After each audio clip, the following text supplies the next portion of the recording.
So the Ruby Franke 8 passenger situation just keeps getting deeper. In the past week, we've witnessed a total family fallout around the entire situation, with lawsuits, with allegations, and certain patterns of character, which show how convoluted and messy this situation is. Following up on my previous video, we're going to be going deeper into the weird and odd facts around this case, so I can show you that there is potentially a lot more hiding under the surface in this entire situation and fallout. How the government and the church in the Latter-day Saints may have made this entire situation much worse, and how Ruby Franke is not the only person to blame here. I'm Jake Baz, and on this channel we break down the weird and horrible things on the internet, and today obviously we're on a little bit of the darker side. So I'm sure you're aware, but there has been new info released around the entire arrest, where specific details have been shown, and it paints a horrible picture to the world about what went on, with details including the exact call that went on between the neighbour and the police as this all unfolded, which I'll link below. The call is horrifying, and it obviously paints both Ruby and Jodi in a terrible light, and it also shows a horrible pattern of the behaviour, as Jodi, the marriage counsellor, has had her niece come out very recently as well, who has come out in multiple interviews and stated that, well, this has happened before in the hands of Jodi. So it does seem that Jodi has definitely passed down some absolutely torrid traits down to Ruby Franke. I touched on this before and we will go further later, but I mean, in this situation we can only be happy that the neighbour got there in time, but obviously it really should have happened a lot earlier. But around Jodi Hildebrandt, there has been more information that has been dropped around Kevin Franke, who is the husband of Ruby Franke. And in my previous video, I stated that something seems odd. And after analysing and speaking to all of you in the comments, it seems, yeah, it's gotten even worse. Before I get into this, I'd just like to say that I'm keeping a close eye on everything, and I'll be relaying this all back to you. So if you do enjoy the conversation, please do subscribe so I can keep you all up to date. So I shared some parts of this Daily Mail article in my previous video, which you might want to watch after this one just to get the full picture, but it's not really related to what's going on here. But it's about Kevin, who's Ruby Franke's husband, saying that he's only seen her 3 or 4 times in the past year, and kind of conveniently shifts the blame onto Jodi Hildebrandt, who, if we recall, is the marriage counsellor who is involved with Ruby Franke on a website called Connections, which quite frankly is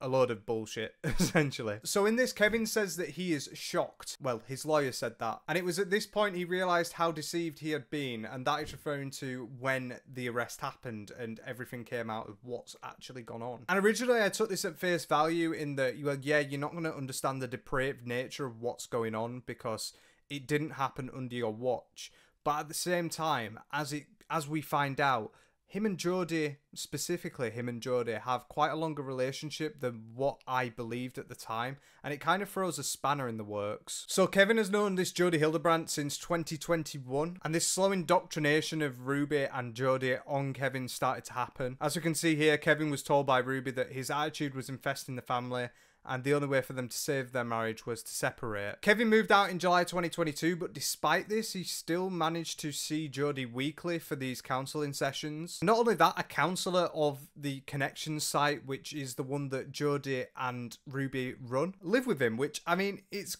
quite a weird thing that. It really is a really odd thing. Jodi commanded that Kevin cut off communication with most people and only talked to Ruby if she reached out first. And in the year that followed, Ruby was only allowed to contact Kevin 3 or 4 times. And that is really weird wording, because what Jodi is doing there is saying don't speak to her, but then in the other ear, potentially in the other ear to Ruby, she's saying the exact same thing, don't speak to him. And especially remember the allowed to contact, only allowed to contact him. So she has either been forced to not contact him, and this purposeful sort of neglect is happening in this marriage and this relationship. So to me, this entire situation seems like it was created by Jodi Hildebrandt, potentially in an attempt to get control over Ruby. But let's not forget, this means that Kevin knew exactly what Jodi was like, as he had this experience of her for well over a year, and still he didn't do anything about it when he got fully cut off from the family. And it only seems now from this entire fallout that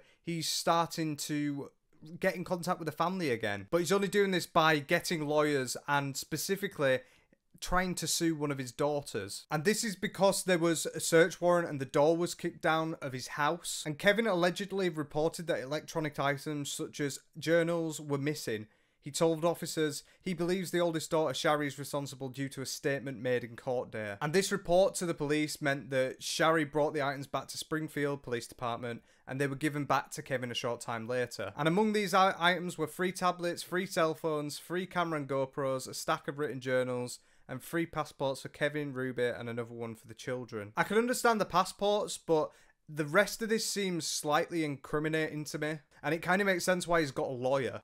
As it says, there were 3 tablets and 3 phones that were collected. And you really have to wonder what could potentially be on them that might cause him to have this big freak out and actually suggest to sue his own daughter because she's taken some items. And then also when you couple that with the journals that will have specifically personal information in, it really makes you think, why do these 3 specific things which will have very personal information about maybe the channel or maybe the direction or maybe the punishments, why would you hide that? And why would you be so up in arms about it, about something like that being taken by one of your daughters? And I understand Shari is not part of the Latter-day Saints church, so it makes sense why he might have freaked out, but to do it to the extent of actually trying to sue her almost immediately, it's ridiculous. But there was nothing that came of this because the officer said and explained to Kevin that due to the circumstances surrounding the incident, he would not be filing charges against Shari as it would be considered a civil suit due to her intent to not deprive him of the items, as the fact that she gave them back more or less straight away. But yeah, to me, this really makes me wonder about what was actually on there and why did he freak out so much? Because we clearly know that issues had come out plenty of time before Jodi came into the picture. As I stated in my previous video, there were multiple welfare checks that tried to come out, and the welfare checks never actually happened because they couldn't get access to the kids. And a court warrant wasn't signed, but we'll get onto that later because it does go darker. So specifically about them items that he freaked out about, it really does just make me think, why would you be freaked out? And also coming out and saying that, oh, I didn't know anything about this before, it totally shocked me about the character of Jodi when you've been knowing her for what, about a year and a half in that time. It doesn't really make sense to me why you do that specifically through a lawyer if there wasn't something that you was hiding. So yeah, as the channel previously had a lot of issues surrounding it about the treatment of the children, maybe that could be why. But at the same time, multiple times come out and said, I can't believe that we're being told that we're doing these accusations, they're totally wrong. So, I don't know. And speaking of Jodi, how has she specifically got away with being in this massive position in the church and being a marriage counsellor and having all these high up connections for so long, when she has had a lot of drama and problems in the past, which in most other professions, and including in this type of profession, should wipe you purely off any platform. And this is something that has been further bolstered via this interview that I've recently seen, which is interviewing a former client of Jodi Hildebrandt. How would you describe some of the conversations or tactics, without getting into the nitty-gritty details, of course, but you mentioned perhaps a little uniqueness in her style. How so? Mm-hmm. I would say with traditional therapy or other therapists I've gone to, that like no excuses, you're just going to make it happen and it's up to you 100%. I would call it more military style if I had to like give it a name versus something else. So the strictness of a military program sounds quite in character to what we think that Jodi Hildebrandt is. And I think this definitely played a part not only in Ruby's relationship with her, but also with Kevin's. She felt extremely uncaring.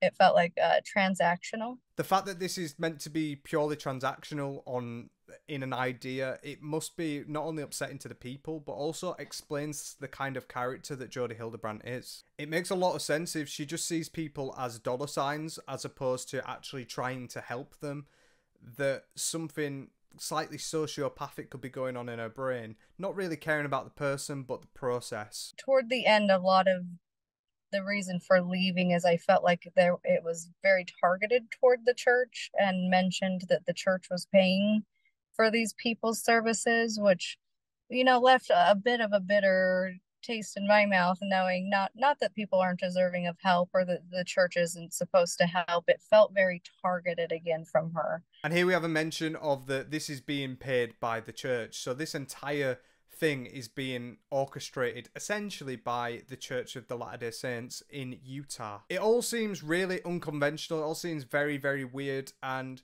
it all seems sort of a bit of a power imbalance in that this power in potentially this power in the church is just causing a top down. Like, we know that she's meant to be so high in the church, but if it's a big military operation feel to it, surely anyone in the church would have thought this seems a little lack of emotion.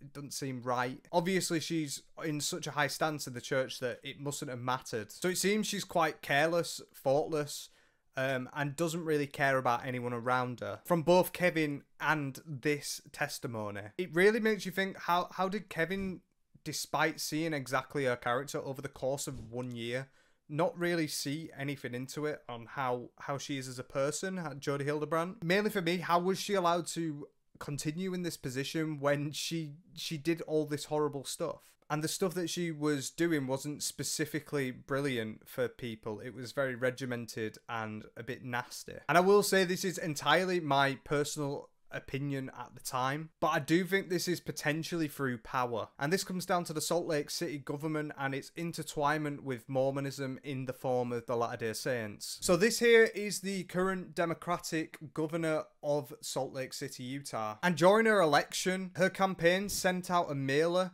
that strongly hinted that she was Mormon, when in fact she wasn't and isn't. And that might make you question, well, why would you even do such a thing in the first place? And the answer is because of how the politics is set up in this city. I found an article on the internet which was named How Utah's Politics and Religion Are Intertwined. And if you're not into politics, please stick with me because this is quite important to explain the entire story. Every decade, the Republican-controlled state legislature sits down to redraw the congressional lines that determine who votes and in which district. So this basically determines what area is going to be getting a certain amount of votes for a certain governor. The result is typically maps that favour the Republican Party and enhance Republican candidates' chances of winning the races. And in America, the Republicans are the right-leaning side of the political spectrum, otherwise known as the Mormons or Latter-day Saints, staunchly aligned behind the Republican Party. The result is a state whose politicians are disproportionately Mormon. This phenomenon decreases the likelihood that any non-Mormon candidates will win their race. So what this means is that specifically in Utah, they are more likely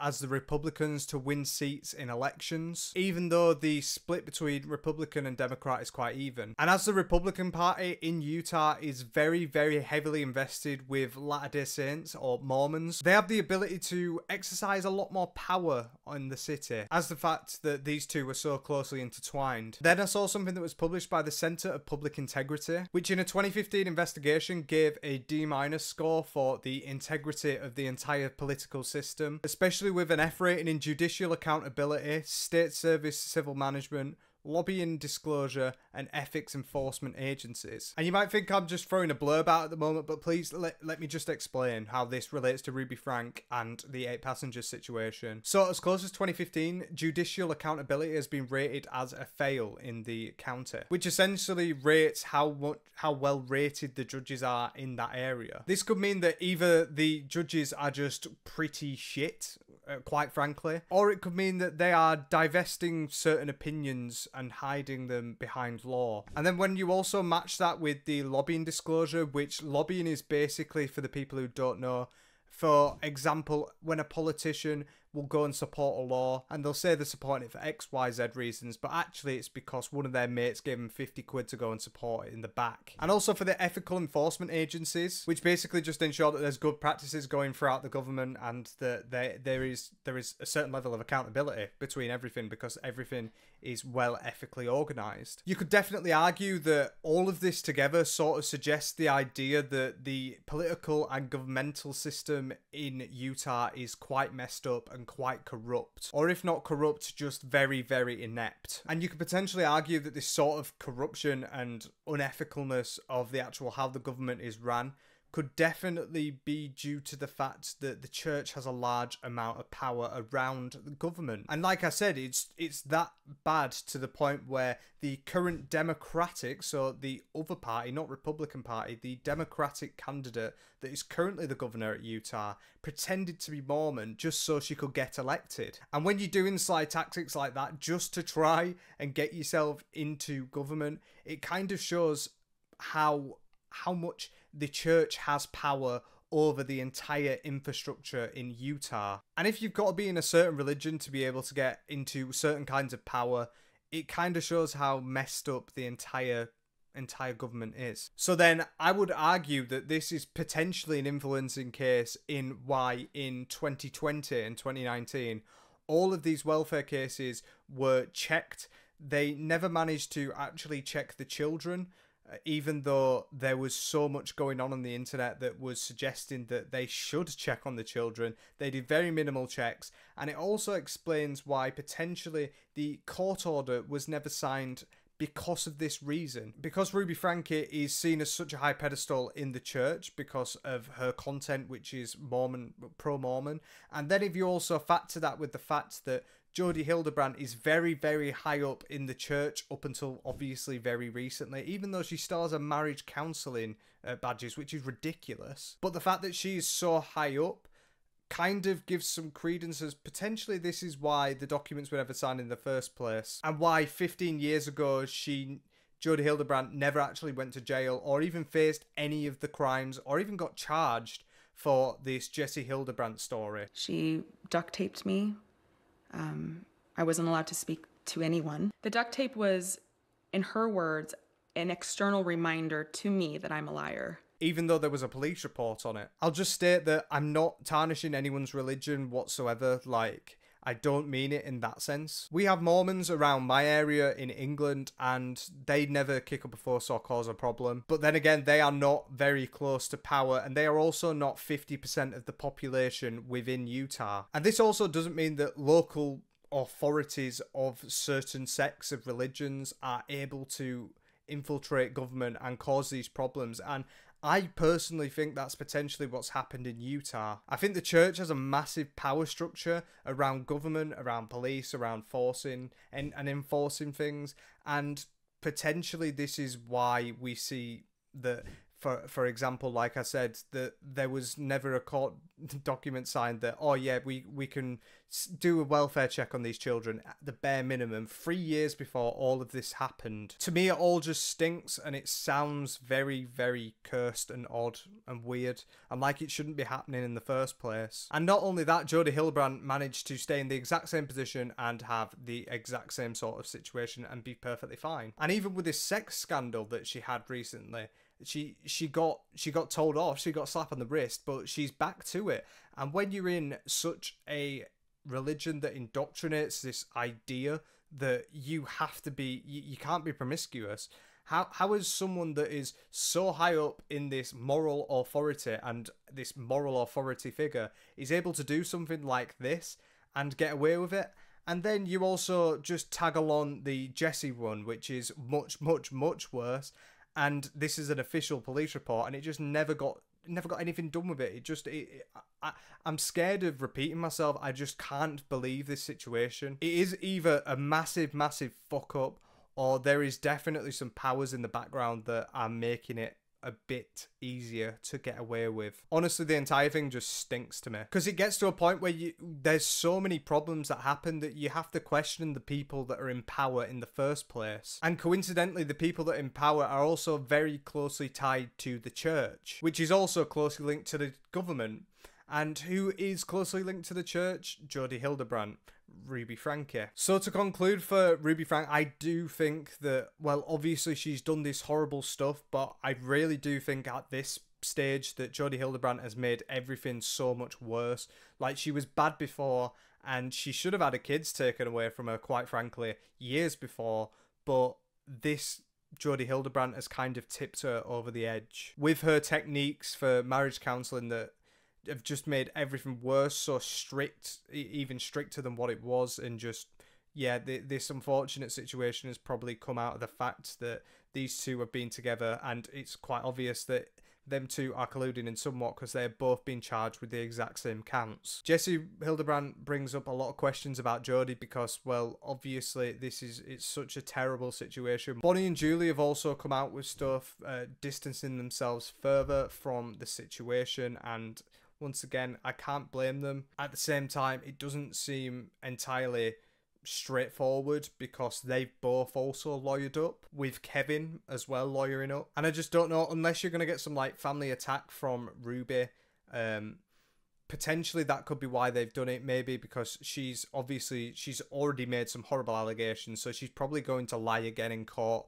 and continue lying if she can get away with it. But we'll just have to see what unfolds there. And also with Kevin, I do believe that there is potentially something else that is very weird behind the doors that he is hiding. Like we said, he was involved during the 2020. He was involved way before, and there was all these issues before.